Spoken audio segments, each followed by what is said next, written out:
తమిళ్లో వచ్చేసి శక్తి తిరుమగన్, తెలుగులో వచ్చేసి భద్రకాళి. ఎంత బాగుంది వినడానికి. తమిళ్కి ఒక టైటిల్, తెలుగుకి ఒక టైటిల్. ఎవరి ఫీలింగ్స్ని, ఎవరి మనోభావాల్ని హట్ చేయలేదు. ఇలా కాకుండా కొంతమంది ఉంటారు, తమిళ్లోను తెలుగులోను సేమ్ టైటిల్ పెడతారు, మదరాసి, జపనీసి అని.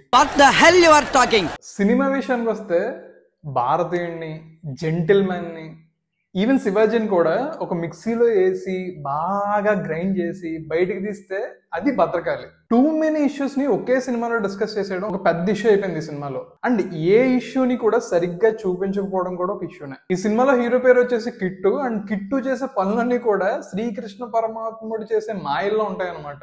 ఏవేవో చేసేస్తుంటాడు. It's like Kittu can do anything except గాల్లో ఎగరడం, నీటి మీద నడవడం. ఇలాంటివి తప్పితే మిగతా ఎన్ని చేసేస్తుంటాడు అనమాట. స్కామ్లు చేసి చేసి చేసి ఒక స్కామ్ వల్ల అస్సాం అవుతాడు. ఆ తర్వాత అంతా అస్సామే. విజయ్ ఆంటోనీ గారిది ఒక కొత్త సినిమా ఏమైనా అనౌన్స్ చేస్తే ఆయన ఎంత హ్యాపీ ఫీల్ అవుతారో తెలియదు, కానీ నేనైతే పిచ్చ హ్యాపీ ఫీల్ అవుతా. ఎందుకంటే ఈ సినిమాలన్నీ రాగా ఉంటాయి. నో గ్రీన్ స్క్రీన్, నో భారీ VFX, no fancy dress competition songs. చాలా అంటే చాలా న్యాచురల్ గా ఉంటాయి. నాకు కూడా ఇలాంటి రియలిస్టిక్ డ్రామాస్ చూడడం అంటే చాలా ఇష్టం. అందువల్ల ఆయన సినిమాలు ఎప్పుడైనా రిలీజ్ అవుతుంటే కనుక మోస్ట్ ఎక్సైటింగ్ ఫీల్ అవుతుంది. బాగా ఎక్సైట్మెంట్ ఫీల్ అవుతుంది. భద్రకాళి సినిమా కూడా ఇలానే ఉంది. కాన్సెప్ట్ మంచిదే, కానీ స్క్రీన్ ప్లేనే డైరెక్టర్ హరి తీసే ఎముడు ఫ్రాంచైజ్ లో ఉండే సినిమాటోగ్రఫీ లాగా ఇలాగ పరిగెడుతూనే ఉంటది అనమాట. బ్రెయిన్ ని స్క్రీన్ లోకి దూట్ చేసినా కూడా ఎక్కడో చోట పాయింట్ మిస్ అయిపోతాం. Too many characters and you find it very difficult to follow the flow. Music బాగుంది, హీరోయిన్ కూడా బాగుంది.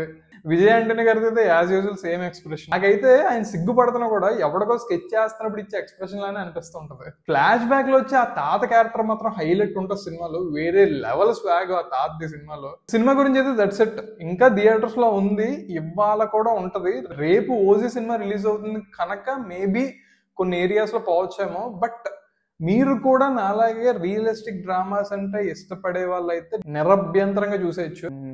మర్చిపోయాను, మీరు ఏ షోకి తీసుకున్న రోజు టికెట్స్? నేనైతే రేపు మార్నింగ్ 10కి వెళ్తున్నా. ఓజీ రివ్యూతో మళ్ళీ కలుద్దాం.